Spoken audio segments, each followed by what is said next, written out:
ความบ่เข้าใจของคนไทยเกี่ยวกับการบ่ให้นำใช้เงินบาทในลาว 1. สาเหตุของความบ่เข้าใจ ประวัติการนำใช้เงินบาทในลาว ในอดีต เงินบาทถูกนำใช้อย่างกว้างขวางในลาว ความใกล้ชิดทางวัฒนธรรม และเศรษฐกิจระหว่างสองประเทศ คนไทยลืมเปรียบเทียบว่า ในไทยก็บ่ได้นำใช้เงินกีบ ขาดความรู้เกี่ยวกับนโยบายเศรษฐกิจปัจจุบันของลาว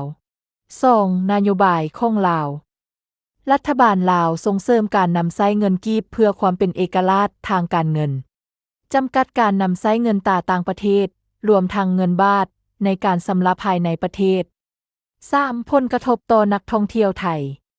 ความบ่สะดวกในการซื้อเครื่องหรือสำราคาบริการในลาว จำเป็นต้องแลกเปลี่ยนเงินตราก่อนเดินทางหรือเมื่อเข้ามาในลาว 4. วิธีแก้ไข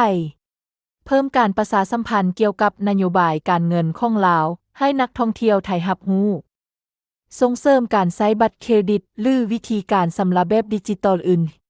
อำนวยความสะดวกในการแลกเปลี่ยนเงินตราโดยเฉพาะอยู่จุดผ่านแดนและสถานที่ท่องเที่ยว 5. ผลประโยชน์ของนโยบาย เสริมสร้างความเข้มแข็งของเงินกีบ ช่วยในการควบคุมนโยบายการเงินของลาว ส่งเสริมความเป็นเอกราชทางเศรษฐกิจของลาว ถ้าคนลาวบ่นำใช้เงินบาทในลาว ไทยจะเสียผลประโยชน์บ่ การที่คนลาวบ่นำใช้เงินบาทในลาวนั้น อาจมีทั้งผลกระทบด้านบวกและลบต่อประเทศไทย ข้ออธิบายดังนี้ 1. ผลกระทบทางลบต่อไทย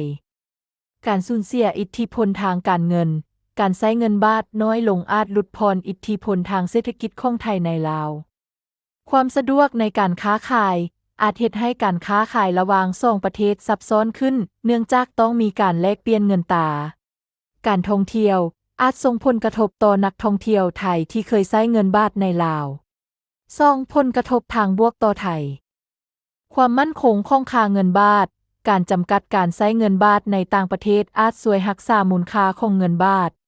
การควบคุมการไล่ออกของเงินตรา